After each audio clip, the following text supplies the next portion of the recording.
Masithathe ithuba ke sibonise kutata uTufundisi, sibonise kutata, sibonise koomama, sibonise koobhuti, sibonise kusisi, sibonise ke nabantwana abancinci besangesikolo ngegama laYesu. Amen. Masilibonise ibandla lonke ngegama leNkosi Yesu. Amen. Njengoba sekutshiwo ke ngumzalwane uKomani uyathanda ngatsho ukuthi utata uKomani. Ya, ngisilisiwe ke izinto zami zixolelwe. Ya, uyathanda ngatsho ukuthi tata uKomza.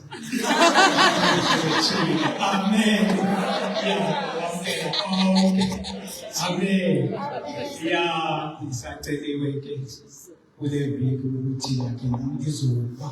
Akho ndizibandayo bangcwele kodwa ndizuma nje phambi kwabangcwele. Amen. Ndizoma nje apha phambi kwabangcwele. Amen. Yeah. You know, silapha nje usibona sihlanganisiwe. Sihlanganiswe ngenjongo. Sisuka kwindawo zethu sifunekile. Abanye basuka kwindawo bebesuka kuzo begxaka. Amen. Njengalama wethu yena akasafuna ubizwa ngegama lakhe. Kugcoke kusuke kuthiwe ungumama ngoba inhliziyo yakhe ayinjani ayisenjani. Amen. Kodwa ke ngenaba. Hallelujah. Senzela usibone sikule ndawo nje. Sisuka kuziduko ngeziduko kwidolobho ngedolobho. Kodwa silandwe yinene. Amen. Sihlali apha nje. Kuyinceba bantwana. Uthe uma umfundisi xa thetha njengoba kuyizolo linye kanye izolo. Wathi uba lento yayihamba ngokuba unemali. Ke singakhange saqualify. Kodwa ke senzelwa inceba. Hallelujah. Amen. Balandwa nathi apha. Uzibuze wena ba ungubani na? Amen. Uthi Thixo ngenye imini esenza umzekelo ngeYerusalem uthi kwiYerusalem uyifanisa njengentombi engumcholo. Amen. Uthi ngagqitha kuwe ugubaguba ungubani. Uthi mfesane yayisusiwe kuwe. Hallelujah. Aphinda athi ngesaya uthi ngaphinda ngakuwe. Ndakugqitha kuwe ndakubamba ngesami sakho. Hallelujah. Ndakwenza inceba uthi ngakuhlamba ngama. Hallelujah. Singabantu abanzelwe lokho usibona. Amen. Nami ngasifanelanga kodwa sayifuma. Ufike sisindisiwe ngathi baba. Ayikuyomigudu yethu. Kodwa senzileyo thina ebhethe. Kodwa ngenxa yomama usifana sikule ndawo. Amen. Ngasindiswa andizoyichaza ingene ngasindiswa ngayo. Ndingwena apha ngoku ndasasandifika. Amen. Kodwa ngisindiswe iminyaka yami ibisehambe kakhulu bese ngiqabela ukoti yeminyaka usindiswa kwami. Imisisiyali imxesha bebona ke xa usofika ku40 uthi ngoba ubheke ekliniki. Ekliniki ubizwa nje igama lakho yebo ngemali. Xa usabela kuthiwa ababakhohlela. Ababakha. Ungekavuka nalento ubuyizela. So yakixesha kakhulu. Xesha lalinzima. Into leyo ngoba ndingathi ndiva kakubi. Sengilapha kukho amaxesha ngcwele. Uthi sowusiza kwendlela ngathi kuba uyakukuluza. Imeko ngemva ayivumi. Kodwa ngoba ndizafukuluza lapho kwenda. Amen. Hayi ngiyakufundisa ngcwele. Amen. Ngizokwenza 20 nawe 22:8. Ngixeleka u8 uyawubetha. Sengigqibile. Amen. manje ithathe ithuba ke ngibulise ngibulele uthando umfundisi ngibulele naku-leadership ngoba ke indinike ithuba nami ngizoba phambi. Amen. Ya sizamshela ke ilizwi lenkosi. Masiphile ke kwincwadi kaHezekiya. Hezekiya chapter 2.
Chapter 2 from verse 1 to verse 10. Ukuthunywa kokuqala kukaHezekiya ukuba abe ngumprofethi. Wathi kum, nyana womntu, yima ngeenyawo zakho ndithethe nawe. Kwangena ke umoya kum, xa abethetha nam wandimisa ngeenyawo zam, ndamva othetha kum. Wathi kum, nyana womntu, ndikuthuma koonyana bakaSirayeli, kwiintlanga ezingabagwiliki, abagwilikileyo kum, bona nooyise babo bakreqile kum, kwade kwayile mini. Oonyana bazingwanyalala ubuso, balukhuni intliziyo, ndikuthuma kubo, uze uthi kubo, itsho iNkosi uYehova, ke bona nokuba bathe beva, nokuba bathe bala, kuba beyindlu enenkani, bayakwazi ukuba bekukho umprofethi phakathi kwabo.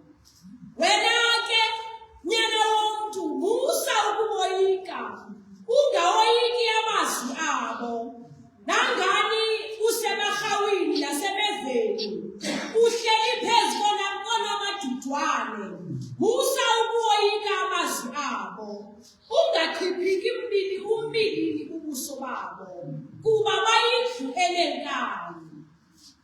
Wathetha ke kubo amazwi am, wathetha ke kubo amazwi am, nokuba bathe beva, nokuba bathe bala, nokuba banenkani. Wena ke, nyana womntu, yiva endikuthethayo kuwe, ungabi nankani njengale ndlu inenkani. Verse 9 and 10. Ndabona naso isandla solulelwe kum, nantso kuso incwadi esongwayo, wayiqwabulula phambi kwam. Yaye ke ibhaliwe ngaphakathi nangaphandle, kubhalwe kuyo izimbonono, neziphilo nezimeko. So tell us. Abawethu oyigcwele, bawethu namandla, siyabonga Nkosi nasehlweni ngesifo sethu sangokuhlwa. Thixo wethu namandla bonke, sisilambele, siyalamkela Nkosi izwi lakho, ngoba liphilile egameni likaYesu Kristu waseNazaretha. Amen. Kule ndawo sifunda kuyo sibona ke ukuqala uHezekiya. Kuqala xa sijonga kuchapter 1, uvelelwe yimibono. uThixo evela kuye ngemibono. Amen. But ke ngoku apha uyavela ke ngoku. Uvela ethetha naye. Uthi nje uthethe wahlelwa nguMoya Oyingcwele. Amen. Ngoba uThixo akayifuni le nto uba uzusuke uye kule ndawo akuthuma kuyo ungahlelwanga nguMoya Oyingcwele. Yile nto kule ncwadi ezenzo athi hlalani apha eJerusalem ukuze nihlele. Amen. Uthi ngoba ndiza kuthuma kodwa makuqale wehle nguMoya Oyingcwele. Amen. Khawufunde ke sisi verse 2. Mama sorry. Kwangena ke umoya kum, xa abethetha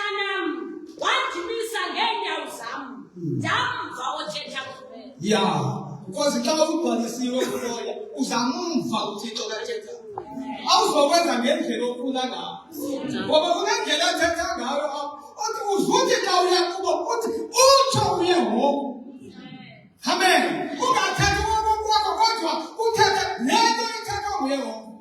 Because isengxakini yabantu ngoku ufumanisa uba bathetha ngehistory yabo. Bathetha ngexesha labo ekudala bephambi kwabefonto. Amen. Kodwa ixesha lathule ngalo uyezekile yayixesha lale-hectic. Ekufuneka umuntu angathethi le nto efuna kuye kodwa athi utsho uye ngoku. Hallelujah. Mthuba ngelo xesha uthi ndiyakwazi abantu ngokuthuba kuthi. Uthi le intlanga igwilikile. Uthi ka ayigwilikanga apha kuwe. Igwilikele kwamna. Thuma indoda indoda elulamile ke. Uyithuba kwisizwe sinjalo. Kodwa uthi usuhamba. Uthi ngokuthi bakuthumayo akakugcini nje. Engathi no ukunika into. Uthi ndizoba nawe. Uthi ndiyazi uba agwilibeka lapha kuwe. Uthi usungathembi kumbilini usuboyiki. Facala sibiziwe nathi kwexesha. Eli xesha lelethu akwenzekanga mistake uba ubizwe mna kubizwe nasisi kubizwe ngomama. No, sibizwe ngeli xesha. Ngoba noYesu uthi xa bathandazela abafundi uyabathandazela bazawuphuma bayokwenza umsebenzi. Amen. Uthi ndinithuba ndiyazi ukuthi kwalilizwe eli liyakulo likhothakele kodwa ze lingasuswa kulo. Amen. Ngoba sithume kwixesha elibi kunzima siyabona kwixesha esiphila kulo ngoku. Kunzima. Uthi uhleli apha wena uthi khona usindisile. Uvuka unyana wakho ngapha esitheni uyathwasa uliqi. Sithume kwixesha elinjalo. Ekwenza kurhulumente lomntana naye unelungelo lakho ukwazi ungamkhupha endlini yakho. Thunywa kunjalo kwezi. Kwixesha abantu begulikileyo. Kanifundeka chapter verse 6 here. Wena ke nyana womntu usawukoyika ungawoyiki amazwi abo. Nangani usemarhawini nasebeveni uhleli phezu konomadudwane usawukoyika amazwi abo. Ungaqhiphuki impilini. Sithunywe ngelo xesha kodwa sikwithemba noba sesingoyiki ngoba sihamba nomdala wezintsuku. Bandibona simiswe ngexesha elirayi. Ilizwe eli lijonge thina. Imoya yelizwe iyawujikwa sithi. Amen. Kafuna nje verse 9 no verse 10. Ndabona naso isandla solulelwe kum. Yeah. Nantso kuso incwadi esongwayo. Wayicabulula phambi kwam. Yaye ke ibhaliwe ngaphakathi nangaphandle. Kubhalwe kuyo izimbonono nezipilo nezimeko. Amen. Bancane masingayoyiki into. Masabheni ngalendlela sithumela. Ngoba uzakufumana unzima ukufumane sokukhona ulapha endlini. Futhi ungabonelwa nto ulapha. Ugxekwe ulapha. Ungawathi uPawulos xa ethetha noTimothy ngenye imini. Wathi Timothy uyabona apha endlini kuwo. I think this is a church. Uthi jonga Timothy. Apha endlini kuwo. Akuhlalanga zithe zepolitiki zonke. Apha kukho izitya zemithi. Kukho izitya zomgqomo. Uyakwazi ukuthi haleluya. Kwakalapha endlini ngaphakathi. Amen. Ufuna wathini? Haya ngumthilo njalo. Esi sitya inkale lapho. Oh, ngcwele. Ingase thina sakhiwe ngalo enkani ngaphandle. Safika saqoqwa ngambizwe. Apha ngaphakathi. Amen. Abantu ukwazi isitya zomgqomo. Bekona umgqomo thina esikhule sidlala ngomgqomo. Sisenza inkomo umgqomo unothulu. Once nje mhlambe ube kuphuphuka Ngokukhona yakho sowuyenzile kodwa bekhonyekekelayo abangevane. Ya, uzawubona ukuthi ukuqhekeka. Ngokunochuku kwakho. Thina sesikhona apha endlini kababa. Ndihlala yilonto yoba ingase ilizwi lenkosi lisakhe, lisibhilde.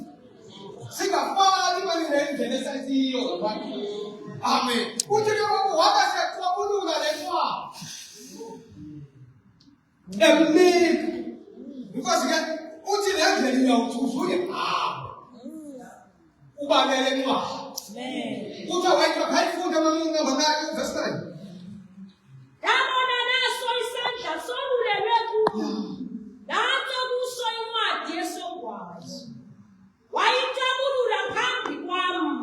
Yayeke ibhaliwe ngaphakathi nangaphandle. Kubhalwe kuyo izimbonono neziphilo ezinenza. Ya, unikwa le ncwadi.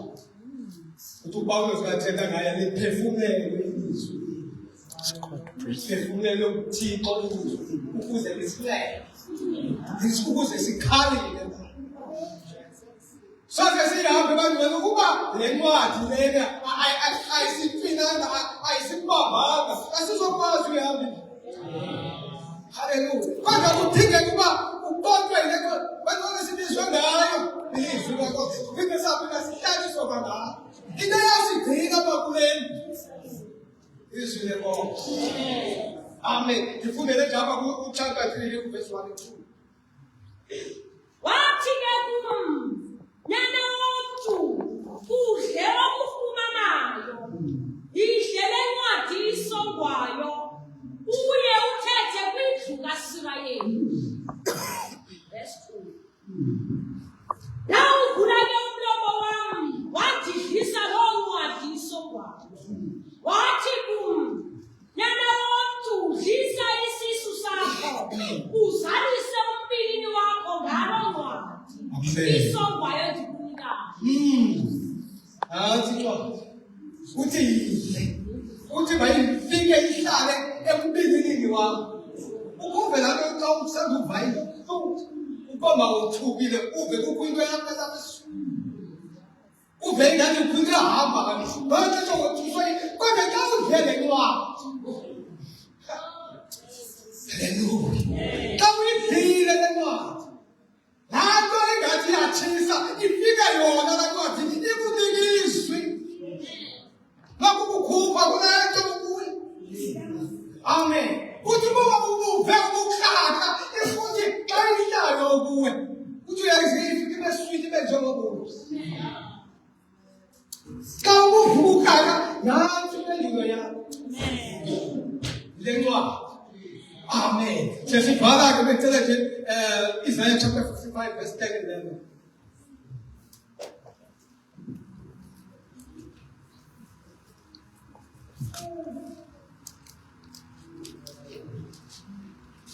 Kuba njengokuba kusihla ibhula lekhephu ezulwini, ingabuyeli kulo ingathanga iwunyakalise umhlaba uvude, iwuhlumise, iwenze uthule, imnike imbewu umhlwayevu, imnike isonka odlayo.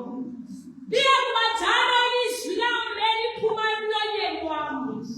Alili kubuyela kumlilambatha, lingakwenzanga endikuthandayo, lingakuphumelelisa oko ndilithumele kuwe. Mthandazo wami kuwe lowo.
Phenile lona.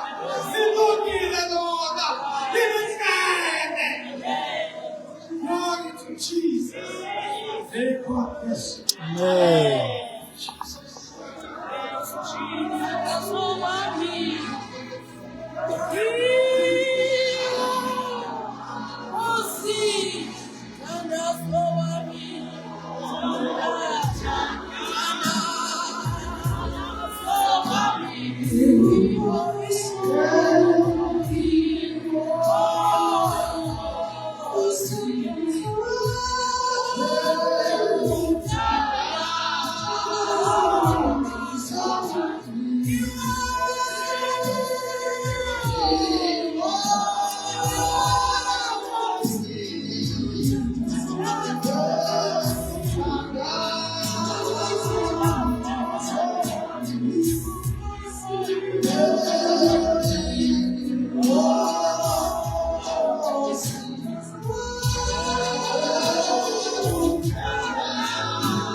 Amen. Amen.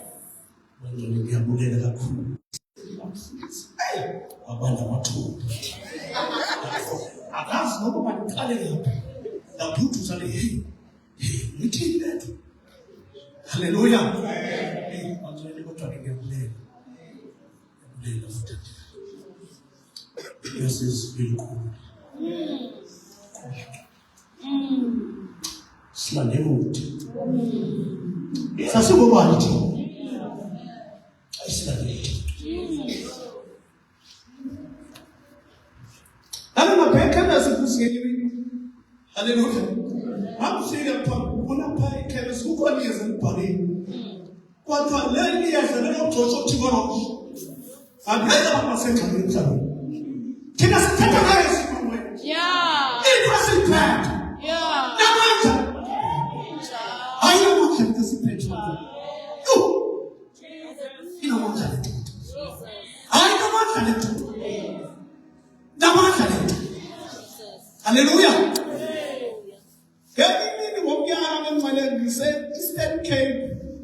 Ndilonkosikazi soncwaba. Ngive kuthiwa uza kuyiweda nosimvulisa unetha. Ngithi usibani wami lokuhleli ngayapha. Yesibani ngathi ikhangele ngathi izawunetha lemvula. Athi usibani hayi. Angeke nethe lemvula ngoba ivale ngamatrain. Athi azange nambona uNkulunkulu evale ngamatrain. Ndizabona today. Azabe bedala. Yesibani. Wathi hayi isibani lothi kunjani. Inkulu lethu siphethe kodwa. Hayi inkulu phila manje.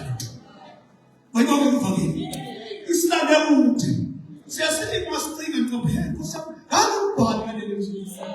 Letho nalifanelanga ukuthi bayibona ukuvakela. Akayifanelanga letho. Hey. Isilande siphuma drugs namukosi. Awuhleli Satan. Bayibona ukuvakela. Jaleni Satan ngathi ngifuka idaleni. Ichama drugs, iqala abazali. Hallelujah. Nami ngikhabele ngathi phukule ngiyithekisa. Umoya wethathu ubamile. Bayibona ukuvakela. Hayi ngathi abantu balinkulu lethu. Azame ngiyana kulama rehab mfisi uthobo yakho. Kodwa ngancedwa lizo. Isingathi phela ngedwa. Bayibona ukuvakela. Ikhumbula umtata wathi phashale kanti bayikhutuza senza yonke lento. Wathi umtata uyawuzela ingqisha ngokubona. Ithi kwathile lesekele. Kodwa wathi wamhlebhula umthiyezi yakhe. Wathi mntana ngabe ngulo. Wathi nene ngizawuthini. Thembele lokho. Hayi thembele lokho. Inamandla thembele lokho. Amen. Yabona aphathe kwesitolo la. Mayibonge imvangeli. Ngibona umfundisi omhla inkosi imsizo. Isuka kuma-drugs yangathi ngibalikilisho. Mayibonge imvangeli. Hayi bangcwele nami ngishifuna kakhulu. Kodwa nje kuvuka kumibule nenhliziyo. Ngimqonda ukuthi hey wasekhapha. Hayi. Yebo ngeke siphethe kwenzini. Masikelele bangcwele ngiyafuna libasake iqonda ukuthi amaxesha ncinca abantu bagcwele ukuthula. Incwadi kaJoshua kaYoshua. Onifundele phambi chapter 1. Incwadi kaYoshua chapter 1 verse 8 to 9. Xa ugqiba nje mntakaThixo uphinde ubambe incwadi kaJobe. Yafuna bendisokathele nje ukuthi Job 23 verse 12. Sandisokathele ke loo nto. Very soon zozama. Ndingakhawulezisa leyo. Yes. Joshua chapter 1 verse 8. Izengesuka incwadi yomyalelo emlonyeni wakho. Uze ucinge ngayo imini nobusuku. Ukuze ugcine ukwenze konke okubhaliweyo kuyo. Ngokuba wonke lokuphumelela ngendlela yakho koko. Ukwenze ngengqiqo koko. Yabona, ndikuwisela umthetho wokuba womelele, ukhaliphe, usakuqatha, ungaciphi kumbilini, ngokuba uYehova uThixo wakho unawe, apho sukuba usiya khona. Hallelujah. Yaphila Nkosi mnyama. Siyalamukela semfundo yosuku. Yenza ngomkhonto wakho phansi thina simamele. Alekele Nkosi Yesu seNazaretha. Amen. Ngebaqole bami ngiyabona ngivele nami lena ngifuna ukuthi akubani sithethe iphakathi language. Nami ngivese ngexakile ngizawuthini. Ithi Thixo kamncede kwa angazi nasithini. Kodwa ngiyabona ngivuswa le ndawo zokuncwadi. Mayibonge imvangeli. Nami ngivulele kuvula kwencwadi bathandekayo. Kuvula kwencwadi. Lexesha kubalulekile ukuthi ngiyabona ukuthi inkosi semnyama yabuya mfuthu. Akusadingi inkosi ifikile. Kodwa idingeka abantu abazawuyila. Mayibonge imvangeli. Baxalisa uLothe. uLothe wayephakathi kwabantu ababesona. Esenza yonke into zelizwe. Kodwa uthi umphefumulo wakhe uthuthumbisa. Mayibonge imvangeli. Esoyini. Hallelujah. Ephila ngale ncwadi. Mayibonge imvangeli. Kusaveli ke bakathandekayo ngebona ke emveni koba uMoses uNkosi yaThixo semkile emhlabeni. UThixo uthetha noJoshua uthi hey uNkosi wami uMoses useswelekile. Sayishona ngishobathela kugcwele akasekho emhlabeni. Ngoba kufanele udinge ukuthi uJoshua abambe ibhithi. Abawuyowela iJordani. Mayibonge imvangeli. Okumele awakhokhele. Uthi ngiyabona wayengenabazi umfundisi wakho wakhokhela amaFrayeli engayidlanga incwadi. Mayibonge imvangeli. Wena uthi incwadi cha. Hallelujah. Hallelujah. Baba incwadi ngiyabona le ncwadi uthi ke uzekwahle amazwi encwadi. Yabathandekayo manje lizwe lithi ithike uthi ucinge ngawo. Imini nasebusuku. Nakho sizobusuku udlela amacwadi. Uthi Yesu uthi akasuka sodwa umntwana ufuthangazo. Kodwa ungamazi asuke emlomeni kaThixo. Yadliwa le ncwadi baba. Ubona silapha nje mfundisi ikhona into sayidlala. Ayisahla bathandekayo. Uthi Yesu ngoba ukuthi hey thabathani esesithobe phezulu. Athi umsibo. Ophumeka ukuthi. Okuhle okwenzile. Mayibonge imvangeli. Contradiction. Athi umsibo. Uthi waphula ngenkamba namanje. Athi kuzeli. Uthi kokoko. Wenzele ukukhulu. Wenzele ukukhulu. Hallelujah. Aphinda athi basenze. Athi ligazi lawo. Elaphana ngenkamba namanje. Hallelujah. And conversation. Everybody conversation. Hallelujah. And the same say, that's how it is. Hallelujah. Yabantwana bami. Hallelujah. Khona umfundisi. Khona usayidlala. Kaphinde umfundele beka Thixo nje ukuthi ayi letho ngamaxesha benza kwakhwethu. Hallelujah. Ize ngasuki incwadi yakho kuyalelo project wakho. Uze ucine ngayo imini nobusuku. Ukuze ugcine ukwenze konke okuvaliweyo kuyo. Wakuba wahamba nokuphumelela ngendlela yakho. Ukwenze ngengqiqo. Yabona, ndibuyisela umthetho wokuba womelele, ukhaliphe, usawukwakha. Lapho iphuma impilini, ngokuba uyahomfa uThixo wakho unawe. Apho suma usiyakho. Okay, can you put it in the Thixo 23? Sorry, did not get it. 23 verse 12. Verse 12. Emthethweni weminyaka yomlomo wakhe andisukanga. Ngiwabekile amazwi omlomo wakhe. Umnawami umvise. Job wayengazange lamazwi ahlala uyofundiswa. Ebengenakumelana nezinto ezijibelile. Hallelujah. Ngoba sithi saphethe izinto zasemhlabeni saphethe njephayisisi. Kodwa uJob wayena naye ubethoba adla amazwi enkosi. Zathi izinto zivela nemhlabeni ziletha kapha sifuna phulu. Kodwa ukwazi eyazi bayidlile. Wayibonke kuvale. Yabantwana ikhona esayidlala. Ayikhona esayidlala. Khona esayidlala bantwana. Ngicela kanti Thixo undifundele nje pha kuYeremiya. Ngizawakhuluma ngizawukhalazela ehle bantwana angizothetha xesha lide. Pha kuYeremiya 15 undifundele nje pha ku-verse 16 yedwa. 15 Yeremiya 15 verse 16. Afumaneka amazwi akho. Yawazi. Amazwi akho kubi. Aba yimihlali nemifuyo yenhliziyo yakho. Ngokuba ndabizwa ngegama lakho. Yehova, Thixo wemikhosi. Ngiyayivana incwadi bathandekayo. Afumaneka amazwi akho ndawazi. Enkombisa idlala bathandekayo. Hallelujah. Ngoba ayadliwa amazwi encwadi. Hallelujah. Ayadliwa amazwi encwadi. Bathandekayo bizomgqibelisa nje yeke. Kuba ndifuna ndiyawoyika amaxesha kakhulu bangcwele. Bampha incwadi yamaHebhere. Kanti babele nje lo ncwadi yamaHebhere pha ndizokwazi bandihlale phansi ke ngokubathandekayo. Ndifuna ukunikwa sabangcwele. Kufundele pha ku-verse 8.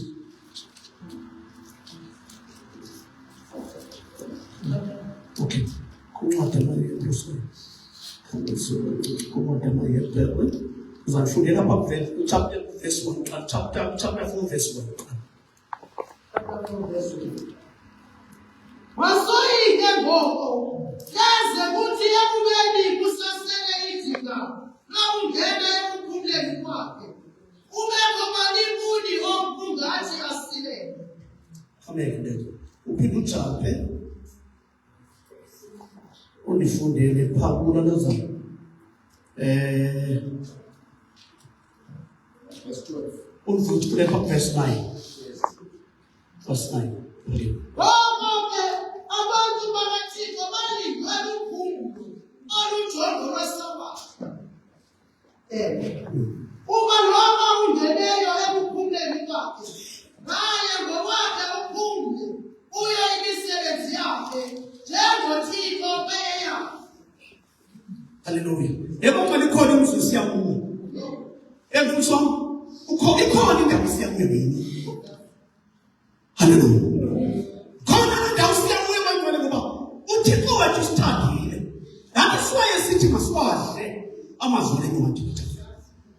Ngoba inkosi esingekho into esethanda. Ixesha lokusifa Yesu azolibhekela abantu emfutshane. Kodwa inkosi asinceda ukuthi sihlale kwencwadi. Mayibonke ngini. Inkosi asinceda ukuthi sisinde hallelujah. Kule ngubizana ngwini. Hallelujah. Singaphoqa kungeke hlabathi. Sizakutha incwadi. Hallelujah. Kuze sifike ngayo eminasebenzini khona into esayifumana. Oh, bangwena. Hallelujah. Ikhasi likeyesu elaphakele umuntu ezweni ayincede impilo yethu. Ngese lo wathi bangwena. Kodwa ngenxa yamaxesha futhi wami andifuni kwamke kakhulu. Kodwa kubekekela ngokwinhlizweni yami. Kuthi masikwazi abazali. Mayibonge vangeli. Masikwazi ebantwana ngakusendawo. Ubasihlalela ngencwadi. Le ncwadi direction. Mayibonge vangeli. I-direction yona izosiphatha abantwana. Izosikhonjisa sibheke ekhaya. Ngoba silindiwe ekhaya abantwana. Kulamze siya kuwo mfisi wami. Hey, uthi ungene eCapaza. Ithi xa ithethe ithi phezulu enkosini. Ithi kuhlala ingcwele zodwa. Abafuna ukuya khona bazilungiselela abantu. Mayibonge vangeli. Ithi take it down. Masibonke. Ebantwana usathana kanomkhutshingo mfundisi. Kuthiwa kuhleze ukuthi isonto kuhleze ulahle nabalungile. Yabona nabo kuyayazi ixesha lakhe liphelile. Ihlobo phana ngalo. Hallelujah. Into ezasinceda kuyo yonke lento udlale incwadi. Mayibonge vangeli.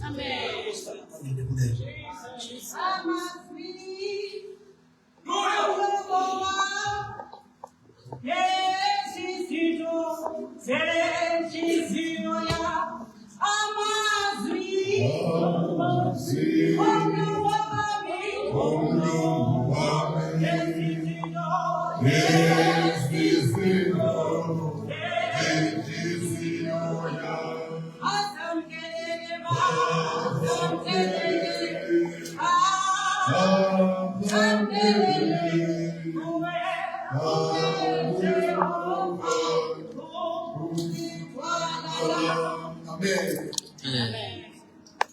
Sibonge Nkosi. Uthixo uthethe into enye yokuba ngaba kunencwadi ezulayo.